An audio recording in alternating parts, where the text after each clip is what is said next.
Emmanuel, over Bakubia Kawana say Yemfensia. Okay, we in the Western Army person just to draw attention. Was at GFA Congress that time was house in Accra. I already say my friend lawyer Raph. Yeah, Raphael Gyambrah. Sir, if I'm aware of any standing orders, Congress standing I should let him know. Was that it? Yeah, that's why I became so disappointed in my friend lawyer Raph. Raph, you're madam for pa. So if you are looking for document, let's say sebi you unibi. Let's say what my friend Greg Busami. Or say, or say, if my brother Frederick Acheampong has knowledge of any standing order that support the way the Congress was conducted, you should let me know.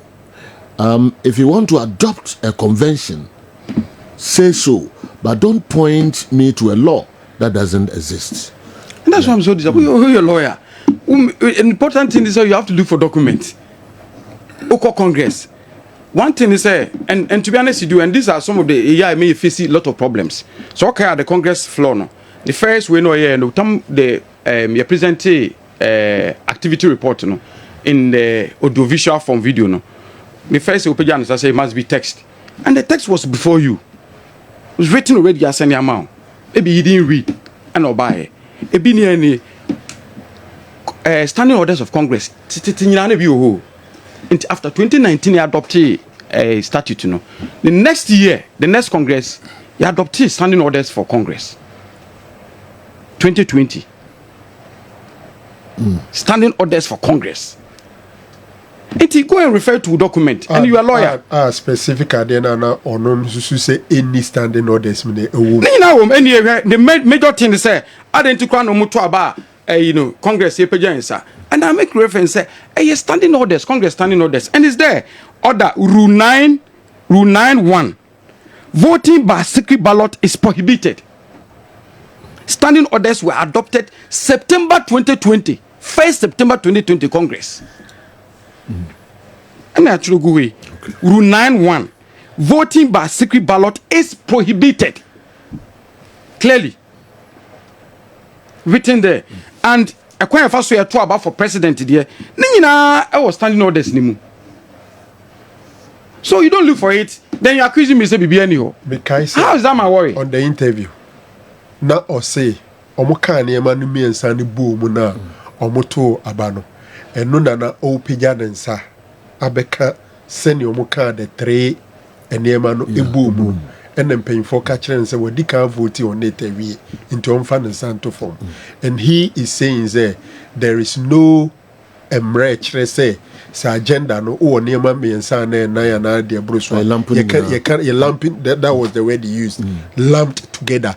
So say ye be a woman let's say Congress agenda no ye lump it together near vote here.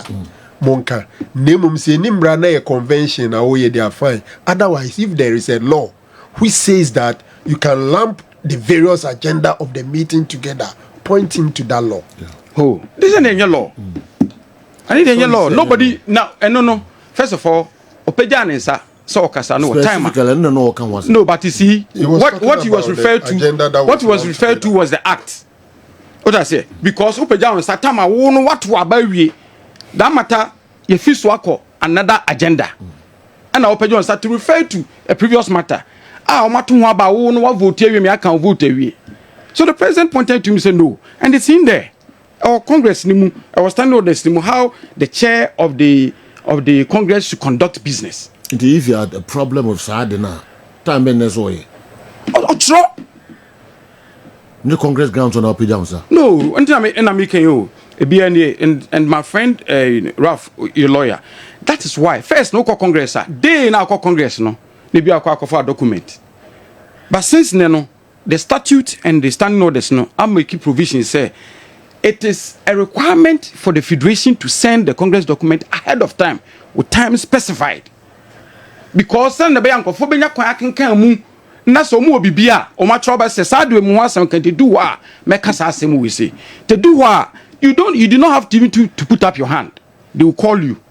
Cry. because what catch me say we sa particular agenda we do who issue with it and our opinion to share with it. To do what the chairperson of the Congress will call you to share opinion. If your opinion no be share no so determined say Congress say take a decision on it, then they'll put it to the floor of the Congress. Nobody decide whether to carry it or not. And the congressmen not be aware of sa process no procedure no long so before Congress. So being aware, Joe, any problem no. Yeah, na the first say onya aware no does not mean say don't before you know or you had the money.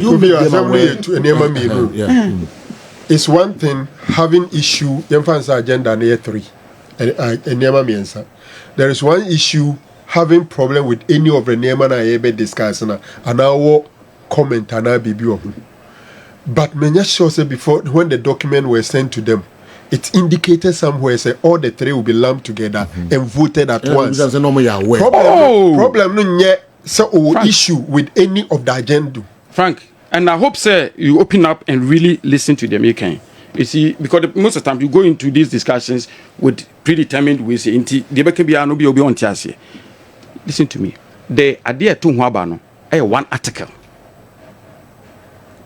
One article. How then who could teach me so to how many times? Yes, Article 37. The extension of the mandate of the FA, the terms of the FA president. Yes. And it say ye second vice. One article. If it will be I agree with the first one, or pay yes for the first one. No, pay no for the third one. You cannot do it so. Ebinio, ti when I send you statute na kasa na ye do tumuno. And can never pay yantu abano yantu statute wa ban because statute na ye to so abano.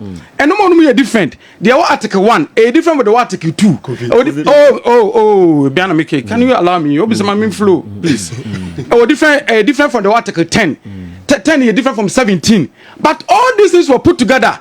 I mean, you have to swap back up. But you know, the very starting of the year, Jumano. The very starting of the year, Jumano. Maybe you disagree. Mpose, Yemfa Executive Council 12. But what they all agree say congressmen should be 124. Until you didn't have opportunity. So about two about Executive Council 12 and also no to separate about our 124 and also. You can't bomb two so about. They will agree. Those who disagree, you vote once. It is same to say Ghana Constitution. Then possible. Sane no. Say Oba second vice in there, Mejitum. But third term de menyintum. Yes. Now be no to saba no one. And I make sure say yes. And I make sure say 10 year you me say statute na kwa the year Jumano. Statute the year Jumano. No me woman nyina different things at the different articles. Ni nyina akora no. Ebi wo ha ebi wa me ne nya adwen. What must say? Because for instance, I was against Executive Council there about 12. Now me pay 22. What must say? Obi so pay ebia Congress 124 no na say they call 150 and 146.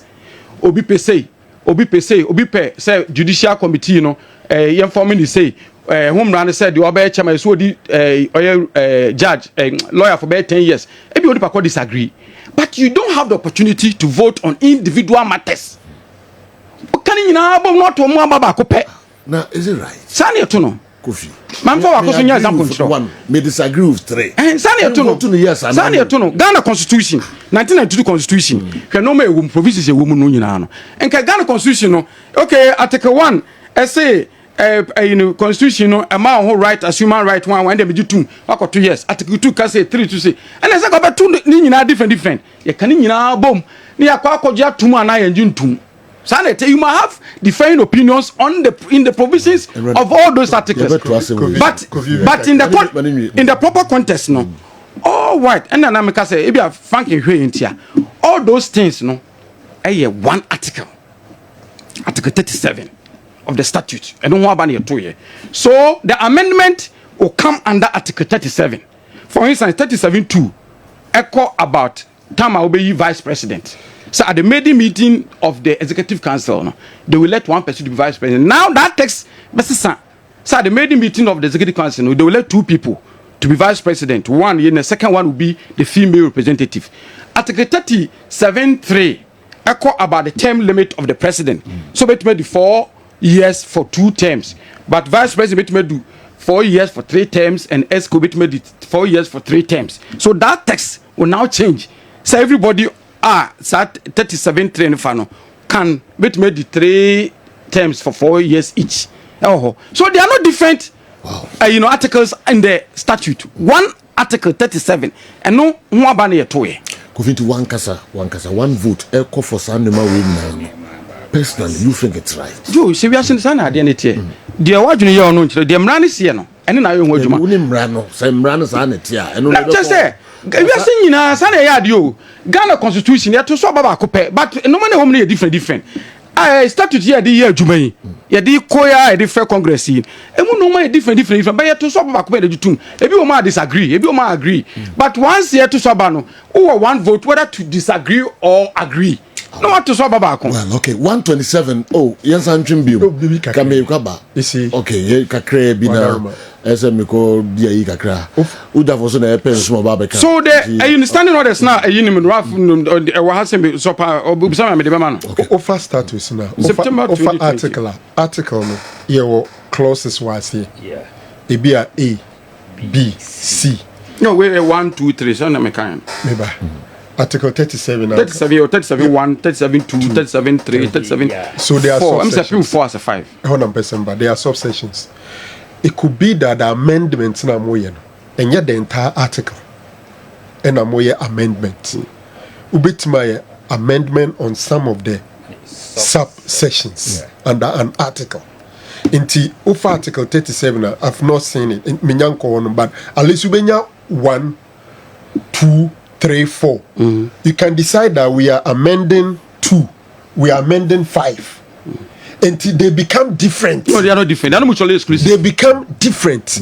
And to me can me say, I'm fan to say article 37 a what subsections by 5 was here.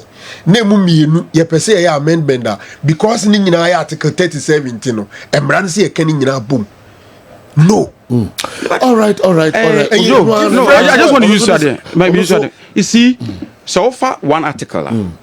Sub ne was here no. They are not mutually exclusive. Because article ba kubiano. Article ba kubiano. Oh no. Ekire adea e was here. 37 year composition of the executive council.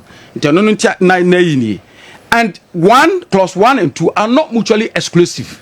They are related in one way or the other. Na say so to be aso ababa and come saying say can they start to do class into abanu wie. And I say niam me nsa na. Dabi o me come main statute na nkasa no. No, we ya nyina wie ni agi ni nyina to ababa ko no different from. Ah, different. Na no so say bibia aka sa di ho nkoma. Ya di ho nkoma ye bibia we afre dey say ya magi ni nyina tum ba ko. Na ya hwe be gya tum. Ya nyi tum. Ni akọ the next one be gya tum. Ya no ye di ho nkoma bebre ansa na kwa ko wie. Ya ko wie dey say final one. Different from this. No say we say do ho nkoma. This amendment. Ya do nkoma da da. Di ho nkoma hifa. Ya di ho nkoma where started 2022. It is not the 1999 and 2020. Yes. Any friend is saying female vice president. No? Joe, I started 2022. No, now. That was when the committee was set. No, the process. The process can say the entire status. Process no, article 34. Actually, process now say go through to arrive at the final.